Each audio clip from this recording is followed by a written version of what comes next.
Thanks for joining us. I'm Mitchell Ringos. Seniors are most vulnerable to scam calls, and with the number of incidents on the rise, fraud investigators with the Thunder Bay Police have launched a poster campaign to help seniors protect themselves from being scammed. The goal is to raise awareness of how scams happen and to educate seniors on how to thwart common tactics that fraudsters use. Mike Lang reports. It's important because the amount of money that people are giving away is it's a high amount of money. So we're not always successful in getting that money back for these people. Detective Constable Como says that fraudsters have been able to scam victims into giving up to $200,000 through several panic-instilling tactics, such as the grandparent scam, where victims are coerced into paying a desired amount of money as a result of being tricked into believing a family member is in trouble. Some of the other common scams we're seeing are lottery scams where they receive a call, they're told they won the lottery. However, in order to collect their winnings, they're going to have to pay taxes in order to get that.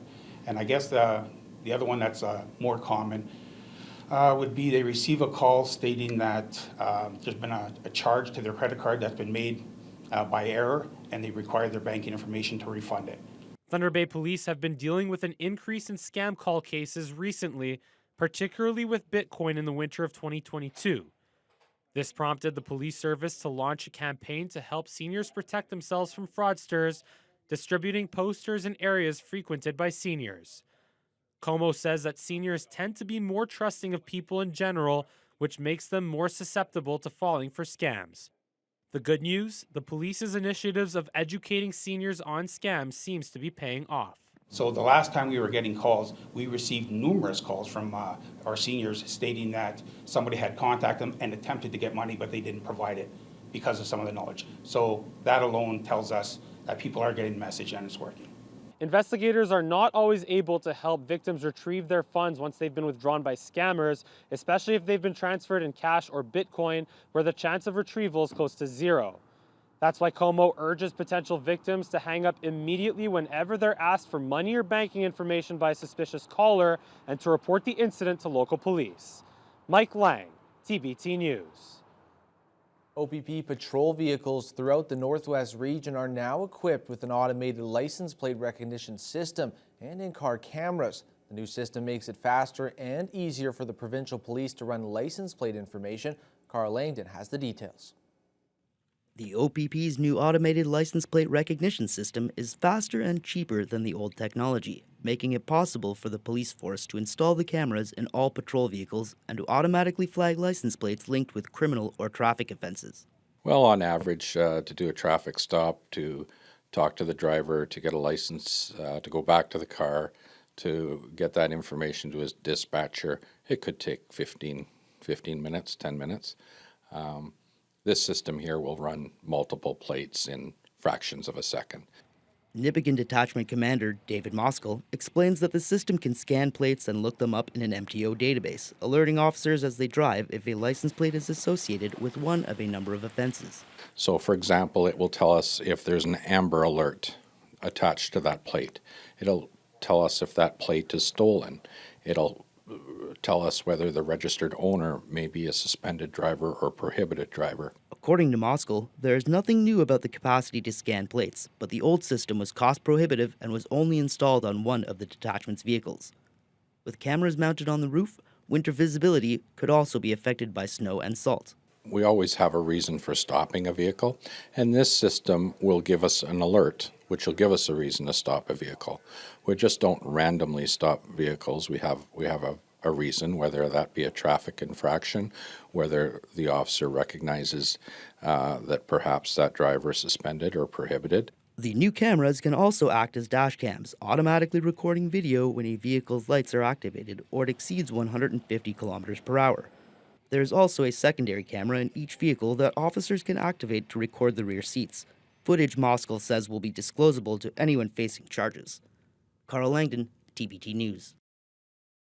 Kenora Mayor Andrew Poirier says he's pleased to see the impact of a 15% discount to OPP policing cost on their 2023 budget. The discount had been only 5%, and Kenora and other communities have been lobbying for more. But Poirier sees the larger discount as only a temporary solution, as he's advocating for ongoing policing support. Kenora City Council has long made requests to the province to provide discounts to their OPP services. The success of this year's request has resulted in a rebate amounting to over $500,000, which lowered the municipal tax hike from over 7% to about 5.3%. In spite of the reduced cost, Poirier still believes that the process of negotiating for temporary relief packages requires too great of an investment of time by both the municipality as well as the province, ultimately leaving the city having to prepare for next year's budget before funding is solidified. That's what I would like to see in that. Then we know we have some predictability about what our policing costs are, because again, if our policing costs were $2 million less than they are today, that money could do a variety of things. Poirier emphasizes that Kenora needs a permanent or long-term solution going forward. MPP Lise Vaugeois is raising the alarm about the dwindling number of experienced nurses in Ontario hospitals. The NDP member says although new nurses are being hired, she's heard there just aren't enough veteran nurses to guide them, as many people have quit the profession due to high workloads and burnout. I was told about entire hospital units that are being staffed entirely by new nursing graduates because there are no senior nurses left to supervise or mentor them. Surely this is a health and safety risk for both patients and for the new nurses. And the mass exodus of experienced nurses is surely a direct consequence of this government's continued attacks on public healthcare workers. Building on the 14,000 nursing registrations in the province last year alone, our government is investing in a range of initiatives. Sorry about those technical difficulties. The City of Dryden is set to get a new hotel under the Microtel banner, a subsidiary of Wyndham Hotels. Council is currently considering a site plan for a 76-room Microtel Moda hotel. Dryden has a shortage of hotel spaces according to a business gap analysis, and Mayor Jack Harrison says he's excited by the development.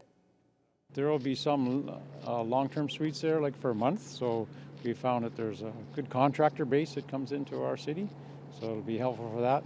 Plus, we do have a lot of tournaments in our arena, so that's been a shortage there to house folks during our tournaments, so that'll be fill that need. So yeah, so that'll really add to our complement. On the highway, we do have a lot of tourists coming through as well, which fills up our hotels pretty quickly. So I think this will be great for our businesses to have more people be able to stay in our town overnight. The proposed site for the new hotel is right on Government Street, the highway running through Dryden.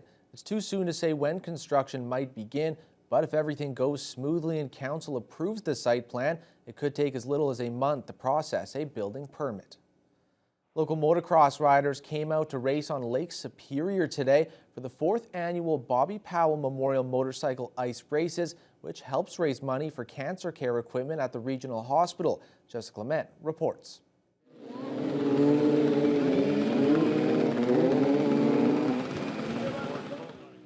Despite the cold wind, hundreds of spectators came out to Lakeview Lodge to catch a glimpse of the races. The event is in memory of Bobby Powell, who passed away in 2018 from a 2.5-year battle of pancreatic cancer. It honors his longtime support, videography, dedication, and love for motocross ice racing. The funds raised will be going towards the Northern Cancer Fund at the Thunder Bay Regional Cancer Care Center. This year, the fundraising goal was $10,000 to help purchase a new engraved chemotherapy chair. They're always in need of equipment. Last year, with the money that we raised, we were able to buy IV poles and other equipment that was necessary that they needed at the time. We would really like to save enough money to have one of the chemo chairs because he used that quite often. And it's just a real need we have in our community. The races attract riders from all over the region as well as other provinces. There were 15 riders who participated in this year's event, including Caden Katowicz, who came down from Manitoba. Our scene for this down in Manitoba is not as big or quite the turnout for this, so coming out to this event was worth the drive. That was always our goal, was to get these guys to come out, because we knew they had some really fast guys, and we wanted We wanted a little rivalry going back and forth between them. Powell's oldest daughter, Elena Jacobson, says the support from the community has been overwhelming. I think it's crazy. With this type of cold weather, we didn't really anticipate having such a big turnout. And yeah, we're at least 550 people right now, and it's minus 20.